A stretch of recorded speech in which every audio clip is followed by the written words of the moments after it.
Olá, web espectador de Itajubá e toda a região, seja bem-vindo para mais uma edição do Bola na Rede, trazendo hoje as principais notícias do sul de Minas e também de todo o Campeonato Paulista, Mineiro e Carioca. Nos destaques de hoje você acompanha a opinião do professor Ronaldo Abranches. Regionais são pré-temporada para os principais clubes. Quais as expectativas dos 3 campeonatos regionais para acompanhar aqui da região? Carioca, Paulistão e Campeonato Mineiro. E também opinião dos boleiros locais com o nosso vereador Santi. Agora você acompanha a opinião do professor Ronaldo Abranches, trazendo as expectativas dos principais clubes de Minas Gerais, São Paulo e Rio de Janeiro para os próximos campeonatos que virão depois dos campeonatos regionais.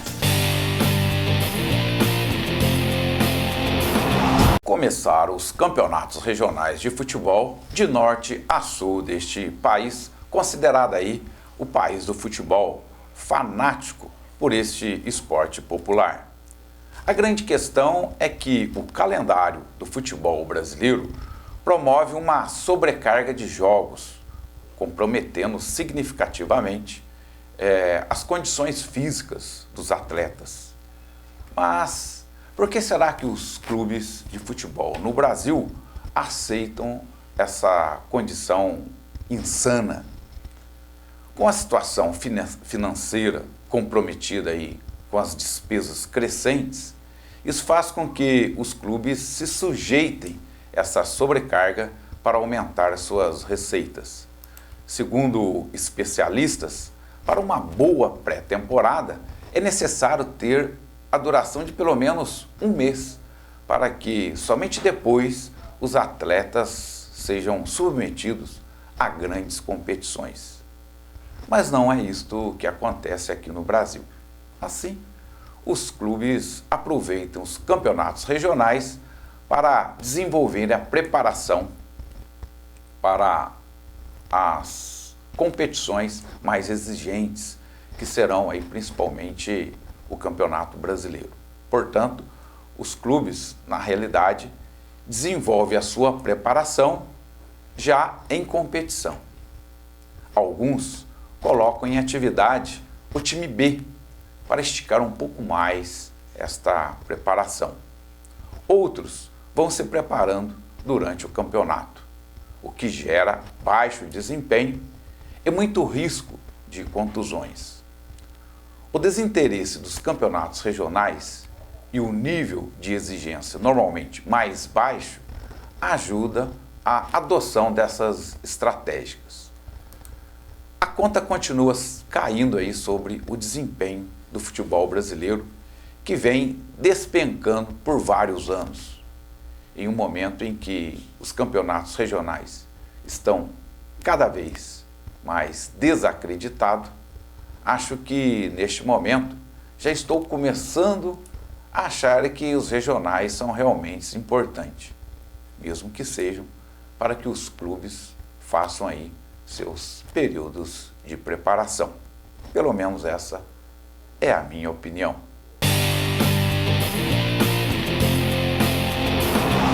Olá, web espectador, bem-vindo ao segundo bloco do Bola na Rede pela TV Itajubá, onde você vai acompanhar as principais perspectivas dos times do Campeonato Paulista, Campeonato Carioca e também do Campeonato Mineiro. Vamos fazer aquele debate trazendo o que esperamos dos principais times. Com vocês, Ronaldo Abranches, na opinião. Moisés, que bom estar aqui agora, né, fazendo aí os comentários. E o campeonato regional, né, conforme aí na minha opinião, existe uma discussão, um debate muito grande, principalmente nos últimos anos. Sim. Alguns defendem a eliminação, que em função do calendário do futebol brasileiro ser tão apertado, a sobrecarga tão grande, existe alguns que defendem a extinção do campeonato regional. E outros, como eu, Acho que precisa ter o campeonato regional, porque senão você simplesmente elimina vários clubes que dependem do campeonato regional. Sim. Os pequenos clubes dependem aí desses campeonatos regionais, é o momento desses clubes conseguir sobreviver. Então, eu vejo que não é por aí a gente eliminar, até porque tem as grandes rivalidades, né?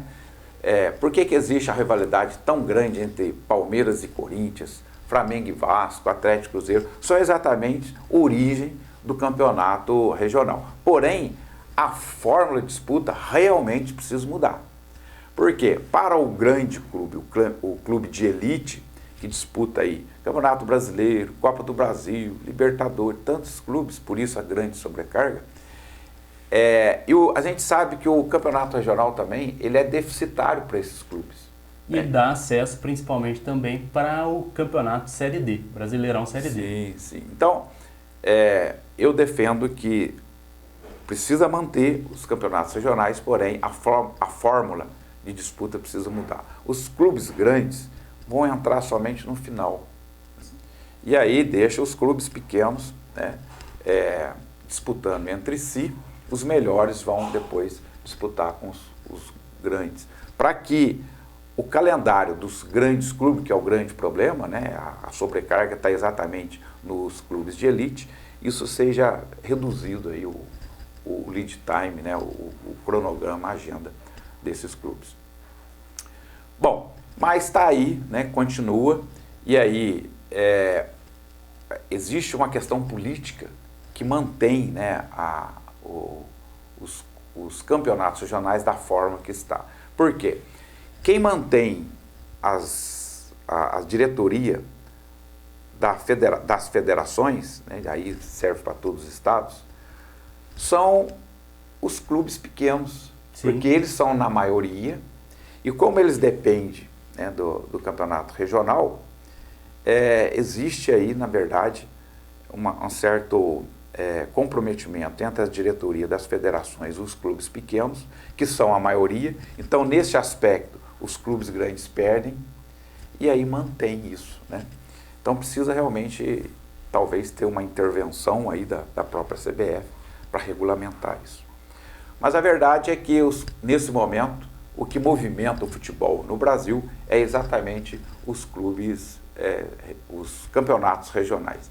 E aí vamos aqui estar discutindo os 3 campeonatos que realmente o sul de Minas tem uma característica, né, que muitas pessoas não entendem. Pô, mas você é mineiro, por que você torce para o Flamengo? Né? Você é mineiro, por que você torce para o Palmeiras? É porque é uma questão mesmo, né? É um fenômeno social que é de origem, ou seja, o sistema de comunicação influenciou muito nessa característica do sul de Minas. Por quê? A televisão que pegava aqui na região era TV Tupi. TV Tupi, passava do Rio de Janeiro. Sim.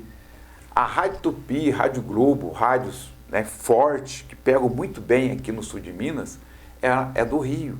Então essa é a grande influência do futebol carioca. O futebol paulista é muito, em questão de localização, nós somos muito mais próximos de São Paulo do que de Belo Horizonte. Sim. Então está aí a explicação, né, desse fenômeno social. Por que aqui no sul de Minas nós temos, na realidade, torcedores de clubes de São Paulo, de clubes do Rio e de clubes de Minas. Então, por isso nós estaremos aqui realmente discutindo um pouco mais sobre esses 3 campeonatos. Aproveitando então para falar agora sobre o Campeonato Paulista, Ronaldo, professor, o que esperamos do grande clube que é o clube a ser batido, conforme disse o goleiro Cássio, de São Paulo, Corinthians? Quais as expectativas em cima desse grande clube que vem para conquistar realmente muitos títulos esse ano? Primeiro, só lembrando aí, né, o torcedor, que o Campeonato Paulista, a estrutura do campeonato são 4 chaves de 4 clubes cada chave. Então, ou seja, 16 clubes disputando. Em cada chave estarão sendo classificados 2 clubes. E aí fica aquela quadrangular, né, em que o primeiro vai disputar, né, são 16, vamos classificar 2 clubes de cada chave, então estarão 8 clubes. O primeiro jogando contra o 8º, o segundo contra o 7º, né, para sair aí os 4 clubes que estarão disputando. Essa é a forma do Campeonato Paulista, que é a mesma dos anos anteriores. Agora você me perguntou em relação ao Corinthians. Existe realmente uma expectativa em relação ao Corinthians. Mas por que essa expectativa? Sendo que de contratação mesmo, só teve o Luan do Grêmio. É uma ótima contratação, mas é um jogador para mudar uma estrutura. Por que essa expectativa em relação ao time do Corinthians, já que ele foi extremamente criticado o ano passado, e com razão, porque o Corinthians demonstrou um péssimo futebol, um futebol de retranco, um futebol pela grandeza do Corinthians, jogando por uma bola, né, tentando jogar sempre no contra-ataque. Então deixou muito a desejar. E esse ano exatamente é o que está mudando. Ao mudar de técnico, e aí, né, vem a questão estratégica, né? A filosofia do Thiago Nunes. A diretoria parou, analisou o que a gente precisa mudar, o que o time do Corinthians precisa mudar em termos táticos, técnicos, e aí sim decidiu qual técnico deveria dirigir o time do Corinthians. E foi buscar exatamente um técnico com esse perfil, um técnico que é mais audacioso, que estrutura seu time para jogar mais avançado, para jogar mais, aproveitando mais a base. Então, a grande expectativa do Corinthians é essa. E a gente logo nos primeiros jogos, e aí a gente fala, né, pré-temporada, a gente não pode exigir, a gente não pode... O que está acontecendo agora, nesse momento, né, em todos os clubes, a gente não pode dizer que é isso aí que vai ficar. Por quê? Eles estão se preparando. O tempo é muito curto em função do calendário do futebol brasileiro. Mas a gente fica muito claro quando se olha o time do Corinthians hoje, totalmente diferente daquele time do ano passado. Um time que realmente, uma boa transição, né, jogando para frente, um futebol mais vistoso, que é o que todo mundo deseja. Então, tri, né, do Paulista, agora busca o tetra, com essa filosofia nova de jogo do Thiago Nunes, porém dá aquele boom no Paulistão e deixa a desejar no Campeonato Brasileiro no decorrer do ano. Vamos ver o que vai trazer, né? Exatamente, é o que a gente colocou aí, né, na crônica. O campeonato regional, ele hoje está servindo muito para que o time vá ajustando, né, o time exatamente para as grandes competições, e aí que são o Campeonato Brasileiro, Copa do Brasil, Libertadores da América. E o Corinthians realmente está gerando expectativas boas, positivas. E o querido Palmeiras agora com o técnico Vanderlei Luxemburgo, que trouxe ele lá do Vasco, deixou o Rabelão lá no Vasco agora. Quais as expectativas para o Palmeiras, que não trouxe grandes reforços, mas vamos lá. O Palmeiras, né, na verdade, ele enxugou o elenco. O elenco era muito grande, muito inchado. Isso traz até, de uma certa forma, todo mundo quer trabalhar com um bom elenco, mas quando o elenco tem excesso de jogadores, traz dificuldades. Porque você tem que deixar jogadores, e às vezes de um bom nível, né, fora, sem jogar, e aí começa aquele problema de clima, né, influenciar o clima, porque o jogador fica insatisfeito de não ter oportunidade. Então, esse ano, até por uma questão financeira, o Palmeiras enxugou o seu elenco.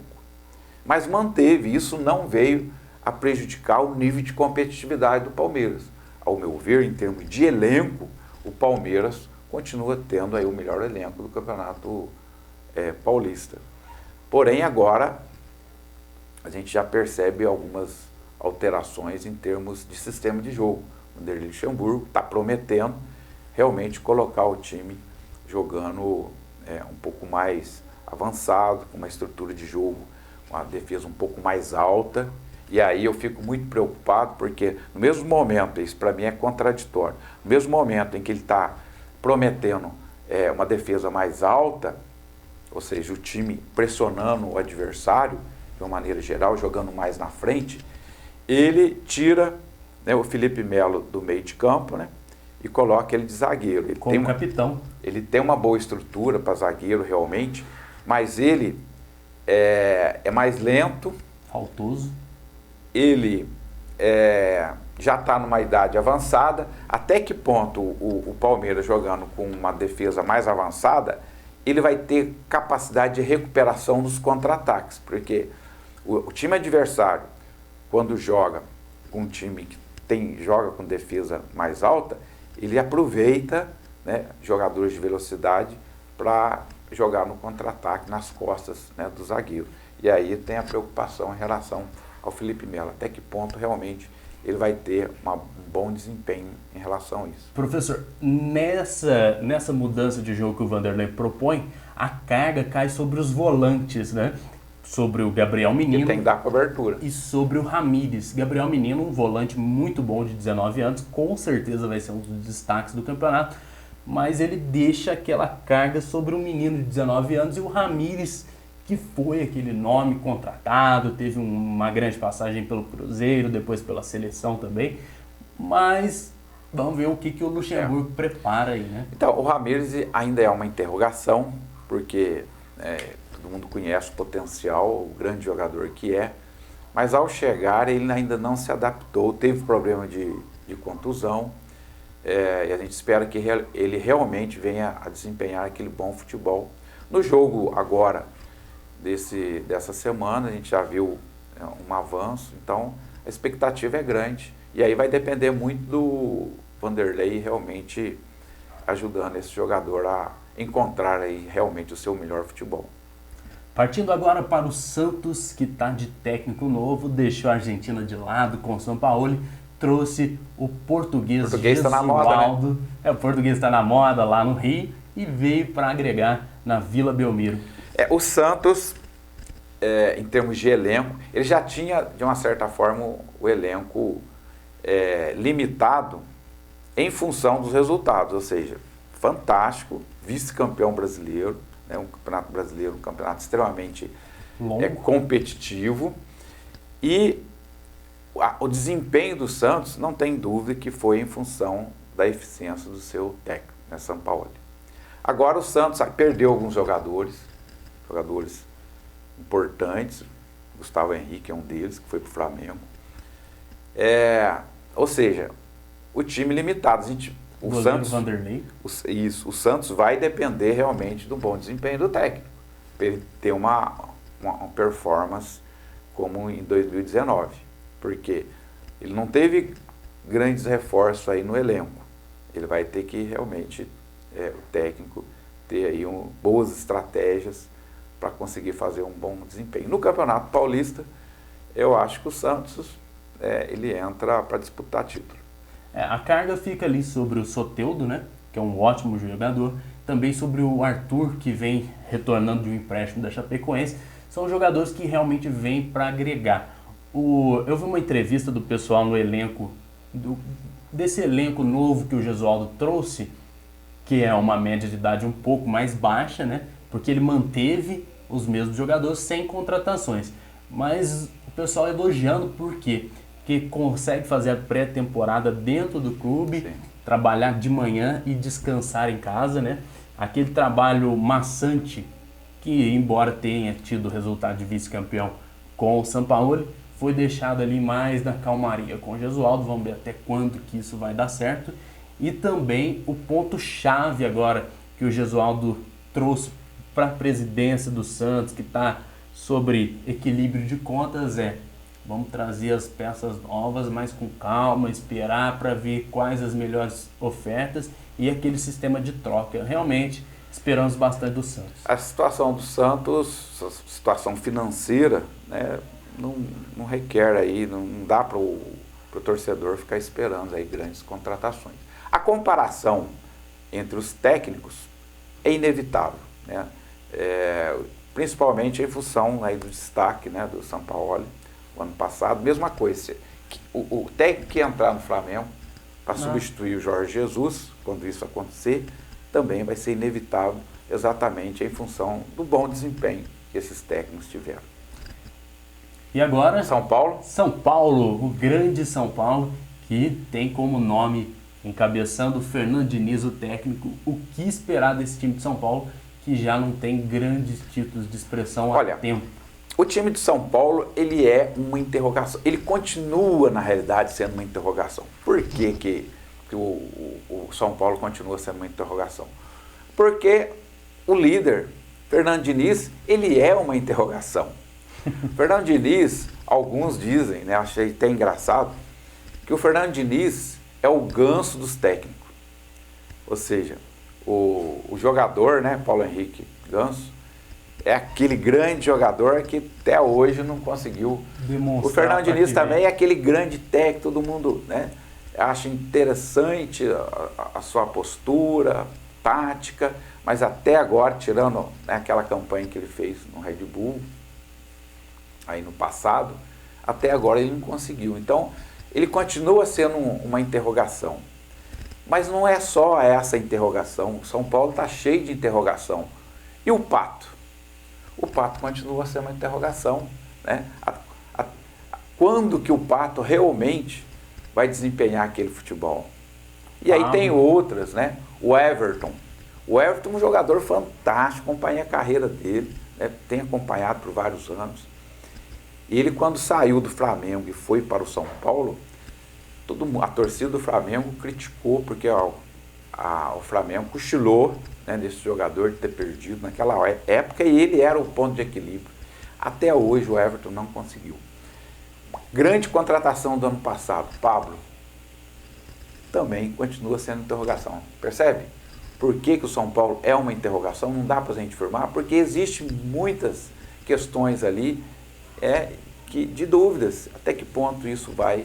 Se tudo isso que a gente falou aqui, essas interrogações, renderem, se tiver um desfecho positivo, o São Paulo, para mim, em termos de elenco, ele é realmente um dos favoritos. Para mim, essa grande incógnita que se cria no time do São Paulo é a respeito do meio-campo. Daniel Alves sai da lateral, passa a vestir a 10, assumir essa responsabilidade junto com o Hernanes, que é outra incógnita.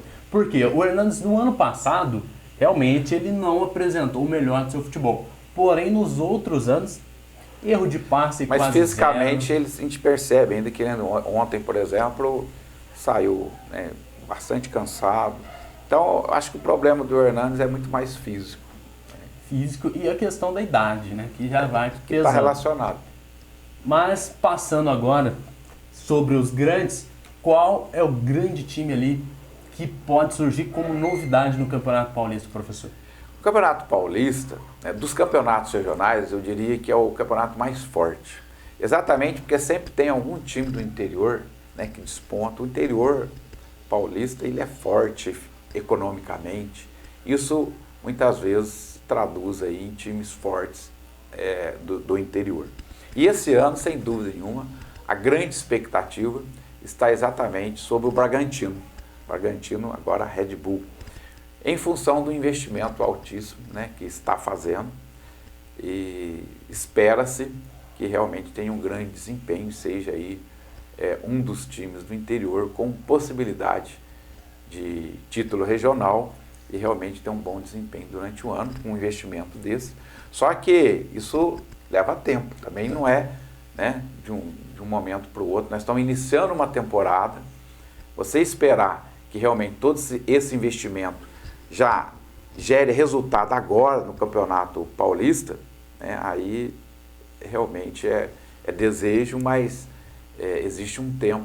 Então eu vejo que esses grandes investimentos que estão fazendo vão fazer muito mais diferença nos outros campeonatos do que no próprio Campeonato Paulista. Vai depender muito de como esse trabalho vai desenvolver.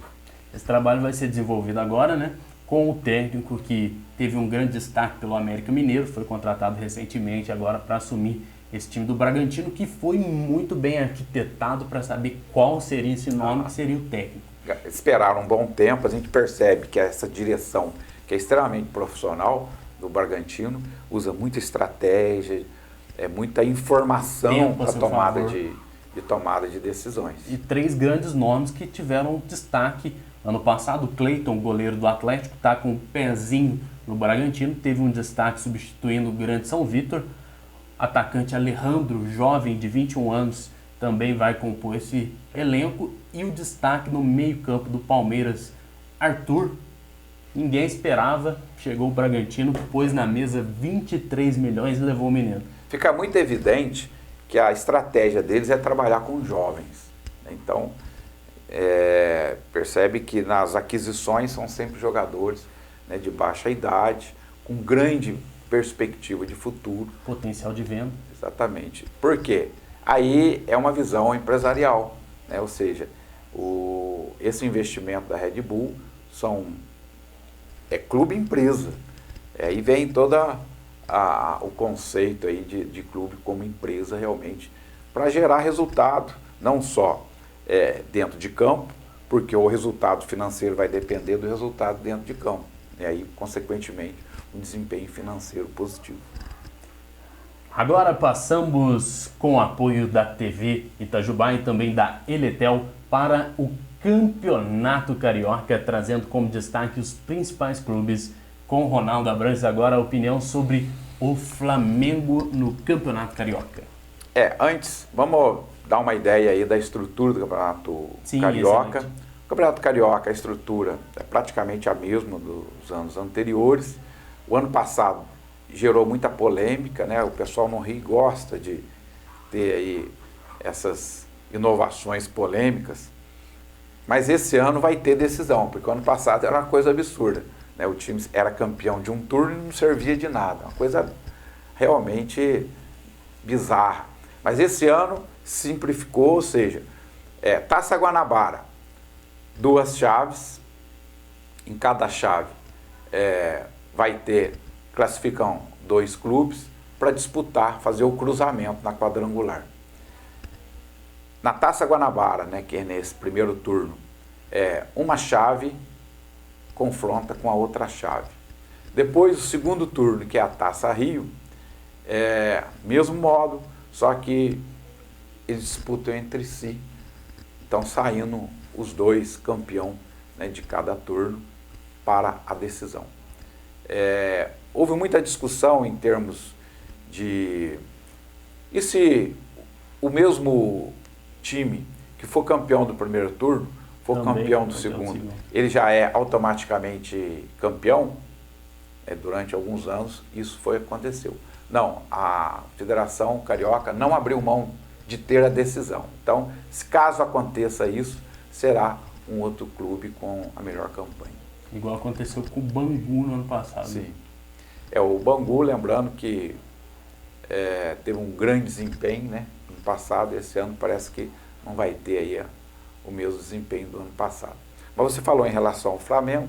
O Flamengo no Campeonato Carioca, pelo menos agora na Taça Guanabara, é o Sub-20, que mesmo assim está sendo competitivo, ou seja, 3 jogos, empatou 1 com o Macaé e ganhou os 2 jogos, contra o Botafogo, que foi o clássico. Vai ter o próximo clássico agora, o próximo jogo contra o Fluminense, mas em 3 jogos, empatou 1, ganhou 2, ou seja, é líder da sua chave. Aquele jogo 1-0 contra o Vasco foi amistoso, né? Isso, né? O Sub-20, Sub-20. Isso, aquilo é outro campeonato, né? O Flamengo ganhou de 1-0, exatamente. Empatou com o Macaé, ganhou de 1-0 do Vasco, tem razão. E que ele está disputando com o Botafogo na mesma chave, mas os chaves se cruzam, né? E agora vai ter o segundo clássico contra o Fluminense.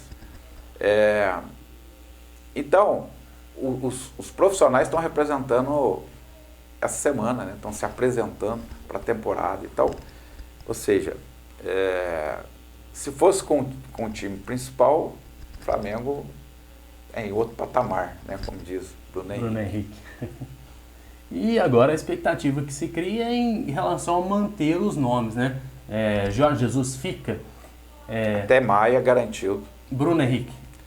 Bruno Henrique, o Flamengo está praticamente, o contrato está pronto, falta assinatura de uma renovação. Embora o contrato dele vença só em 2021, o Flamengo, exatamente para se resguardar, está fazendo um novo contrato para melhorar o salário do Bruno Henrique.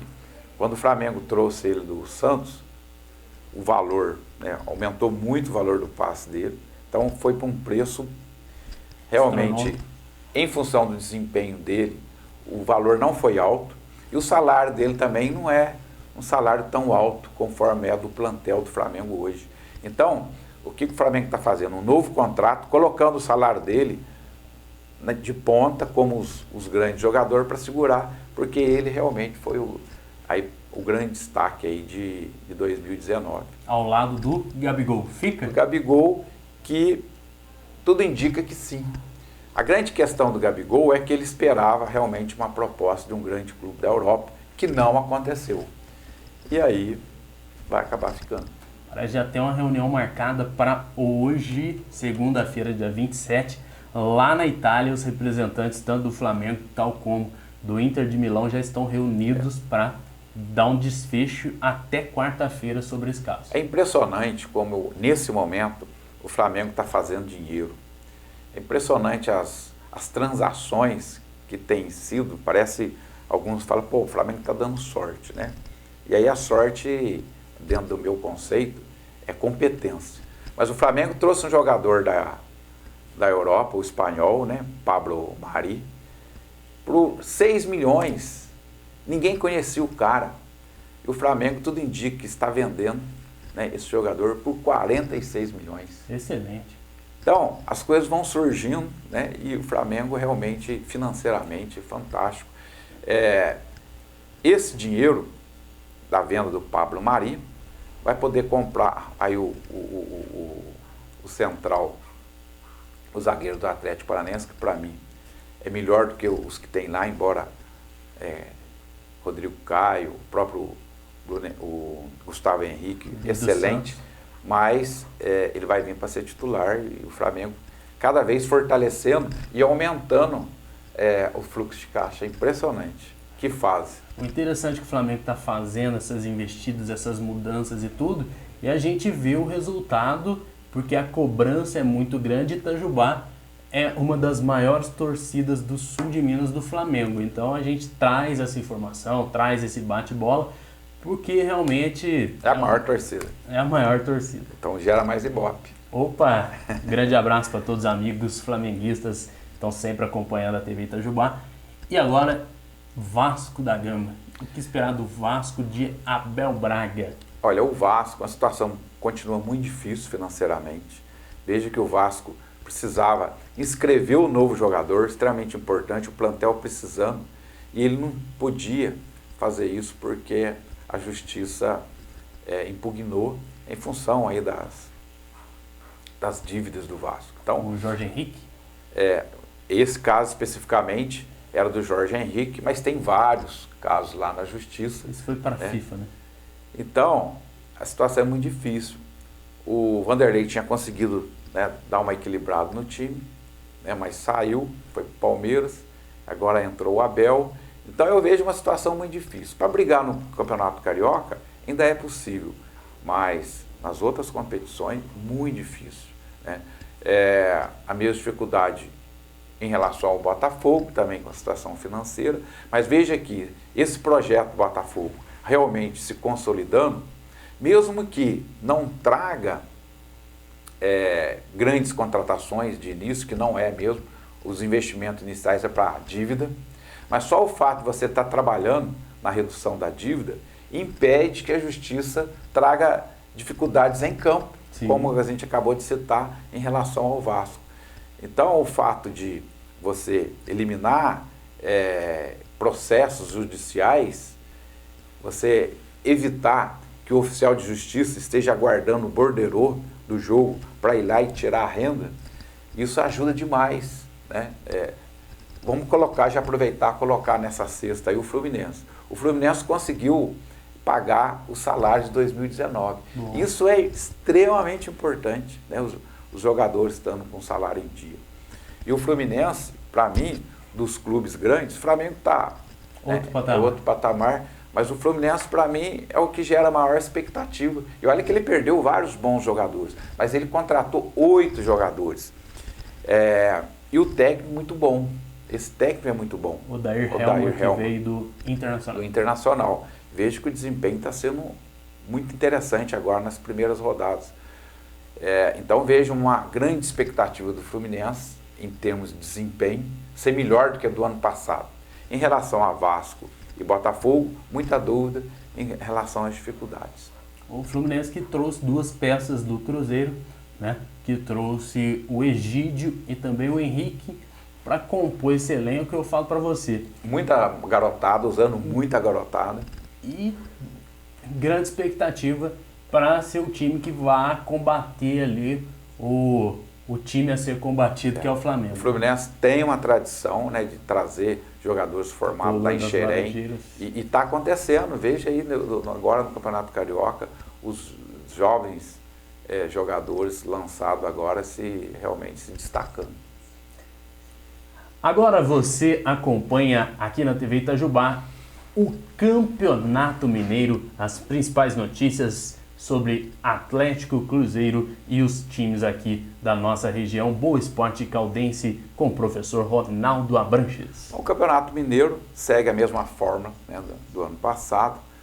É uma chave de 12 clubes em que classificam 4, né, para fazer aí a quadrangular. Primeiro e quarto, segundo e terceiro. Isso, exatamente, fazendo cruzamento. E aí, a grande pergunta que a gente faz todo ano na brincadeira: nossa, que difícil. Quem será que vai para a decisão do Campeonato Mineiro? Né? Porque, infelizmente, o Campeonato Mineiro sempre, dificilmente, de vez em quando o América, né, entra. Tivemos aí o Caldense se despontando, mas acaba saindo mesmo entre Cruzeiro e Atlético. Eu vejo a diferença muito grande dos dois, né, elencos, porque o Cruzeiro, uma renovação completa, tirando todos os jogadores, definindo um teto de 150 mil. Né? Muitos jogadores acionando o time na justiça. Grande maioria, então, e tudo isso vai vir a conta para pagar, não tem como. Então, o time do Cruzeiro, para o Campeonato Mineiro, é um time que vai tentar fazer frente ao Atlético.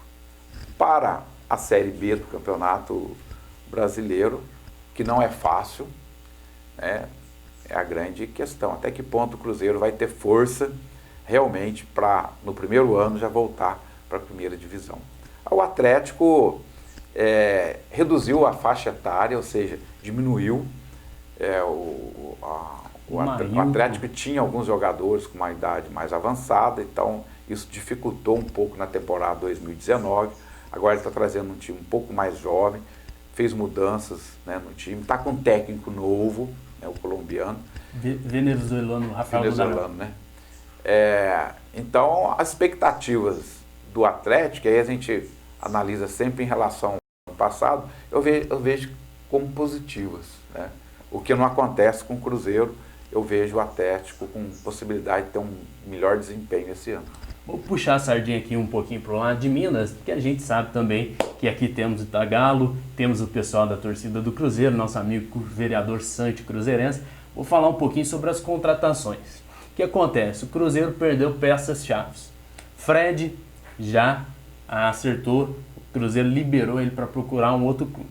Thiago Neves está com um pezinho, muitos dizem, né, para ser técnico do Grêmio. Thiago Neves, o Renato quer levar ele Egídio, tá quase no Grêmio, deu uma entrevista agora ontem pro Casagrande, tá quase no Grêmio, junto com o Diego Souza, né? Falando um pouquinho do futebol gaúcho. Veja que a média de idade do time do Grêmio começa a aumentar bastante lá. Aí fica, já que põe o Renato Gaúcho para jogar junto com os meninos. Agora, diga-se, né, de passagem, que o Renato Gaúcho tem essa característica de recuperar jogadores que de repente no mercado não está lá. Sim. Né? Então, fez com o Léo Moura, com o Douglas. Né? Mas o que acontece? Como que o Cruzeiro vai conseguir sair dessa situação? O time tinha o apoio do Pedrinho de Supermercados BH, agora vive nessa crise política e muitos jogadores acionando a justiça. O Cruzeiro precisa fazer o que o técnico Adilson Batista fez já no primeiro jogo, usar a base, porque um orçamento que sai de 350 milhões reduz para o da Série B, que cai para 80 milhões, fica difícil. Dizem que tem uma ala da diretoria do Cruzeiro que pensou em declarar a falência do time para jogar para a Série D e fazer aquela reestruturação, igual aconteceu com a Portuguesa. Já por outro lado, quando a gente trata do Atlético, o Atlético trouxe um técnico que propõe o jogo com um time avançado, Rafael Dudamel, trouxe peças chaves, o volante que veio do Fluminense e pertencia ao Liverpool, comprado agora pelo Atlético, Alan, jogou muito bem as partidas. Mailton, lateral, que veio para dar um fim no Patrick, graças a Deus, né? E agora trazendo Guilherme Arana, que tem 22 anos, para substituir o Fábio Santos. O time vem enxugando bastante. Dylan Boleiro, 18 anos, colombiano. O Atlético é o time ali que, embora eu seja atleticano, eu falo pelo valor de orçamento. O Atlético com orçamento na casa de 400 milhões esse ano e o Cruzeiro com 80. Te pergunto, professor, é obrigação ganhar o Mineiro com essa diferença de orçamento? É obrigação ganhar.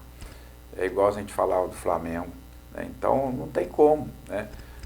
Futebol, a gente sabe que tudo acontece, né? Tudo pode acontecer, mas tem obrigação sim, tem o melhor elenco. O Atlético não pode deixar fugir esse título esse ano, não tem como. E o Cruzeiro, a situação é muito difícil quando a gente fala mesmo a médio prazo, porque vai ter que pagar a conta. Isso aí que está vindo há vários anos, exatamente agora, a receita cai muito na segunda divisão em relação à televisão. O contrato é novo, né? A televisão foi mudado, então quem está na segunda divisão cai demais a receita. Participação de TV. Então, olha, a gente precisa realmente um grupo ali, né, uma inteligência para fazer a gestão e conseguir passar por esse momento. Tem agora um novo programa de sócio-torcedor, mas eu vou puxar agora para os times daqui da região. O Boa Esporte, que no ano passado foi o campeão do interior, né, manteve a base lá com o técnico Nedo Xavier do time que disputou a Série C. Então é um time que vem forte aqui dentre os times da região. A Caldense de Poços de Caldas, Boa Esporte de Varginha, Caldense de Poços de Caldas, com um grupo de investidores de São Paulo, né? Agora parece que estão fechando uma parceria com a nova cervejaria que está fabricando em Poços de Caldas, Estrela Galícia, uma marca de cerveja famosa, e parece que tem investido no time, tem feito umas contratações pontuais, porque o time da Caldense já ganhou o primeiro jogo, do Uberlândia ontem também jogou bem, e é um time que pode chegar a disputar lá de novo a final contra o Atlético ou contra o Cruzeiro, América, porque lembrando também que esses times, embora às vezes estão com orçamento maior, clássico é clássico e é o que a gente espera. O sul de Minas, ele é considerado hoje, né, no estado de Minas Gerais, a região mais próspera do estado. Então, e a gente sabe que o futebol é investimento. Então a gente torce, inclusive, para que essa prosperidade em termos, né, de PIB, né, de crescimento econômico, venha refletir nos clubes, né, que já tem tradição aqui no sul de Minas, e que possa realmente acontecer isso com o Caldense, que já fez um ótimo papel aí recentemente, mas precisa de mais investimento para que realmente possa despontar não somente no campeonato regional, mas também nos campeonatos nacionais, aí, seja da série B, a gente está buscando, né? Que se fizer um bom trabalho na Série B, que traz mais evidência, já é legal. Que se dirá, então, se passar para a Série A. Ou a América, por exemplo, sempre que volta para a Série A, no ano seguinte ele cai, né, fica nessa... Precisa de estrutura realmente para se manter. É difícil se manter, por isso que a gente tem que realmente parabenizar aí os clubes que subiram para a primeira divisão, para a Série A, e conseguiram se manter, porque não é fácil, é muito difícil. Agora você acompanha aqui conosco no terceiro bloco a opinião dos boleiros de Itajubá. Hoje, vereador Santi trazendo a opinião sobre os principais clubes do Brasil e também sobre a seleção brasileira. Amigos do Bola na Rede, que satisfação enorme estar aqui com vocês novamente para falar um pouquinho sobre a minha expectativa para o nosso futebol em 2020. A gente tem como parâmetro o ano de 2019, né, onde houve um destaque muito positivo do Flamengo e um destaque negativo do Cruzeiro, ou seja, os dois extremos, né? Cruzeiro, um time do G12, cair para a Série B é coisa lamentável, né? Devido à má gestão, etc.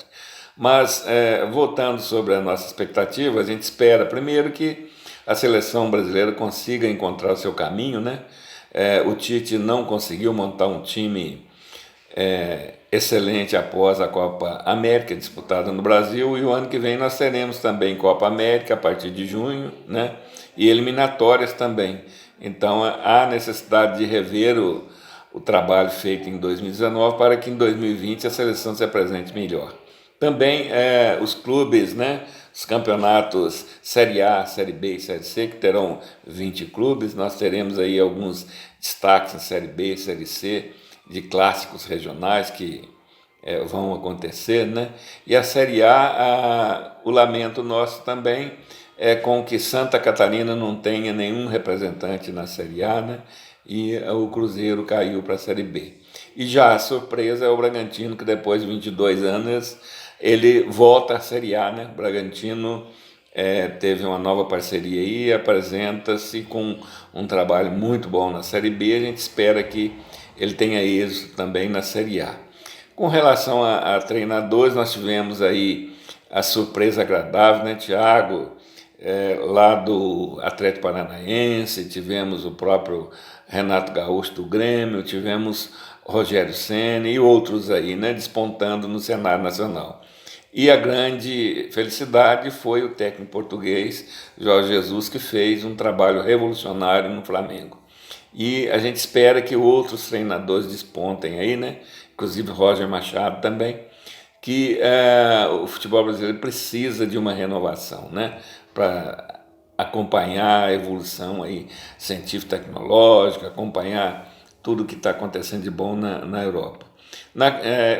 Por falar em acompanhamento também, o VAR foi uma experiência muito boa, na minha visão, e acredito que em 2020 a gente estará mais preparado, né, com a experiência adquirida em 2019. Essa, de uma maneira geral, é a expectativa que a gente tem, e também nós ficamos aqui no aguardo dos investimentos do clubes, que a gente espera não ser de grande monta em função da crise que reina, né, não só no país, mas no mundo. Mas há necessidade de os clubes repensarem seus planejamentos, seu critério de investimento, para tentar seguir aí as linhas gerais do Flamengo, né? É o que a gente espera. Então, amigos da Bola da Vez, aquele abraço, um ano de 2020 melhor para nós que gostamos do futebol, né? Que o brasileiro tenha a sua tranquilidade, ir aos estádios, e que a gente tenha bastante segurança, e que os campeonatos se desenrolem da melhor maneira possível. Forte abraço, os amigos da TV Itajubá, a TV que pega no celular. Forte abraço, professor. Tudo de bom para nós em 2020. Você acompanhou a opinião dele, Santi, falando sobre as expectativas, também do professor Ronaldo, e a minha opinião sobre tudo que acontece nesse começo de ano, sobre os principais campeonatos regionais, aqui no Bola na Rede, pela TV Itajubá, a TV que pega no seu celular. Essa semana e na próxima, muito mais conteúdo para você. TV Itajubá, a TV que pega no seu celular. Grande abraço e acompanhe conosco mais uma edição que em breve vai estar disponível para você no www.tveitajubá.com.br e também pelo Facebook.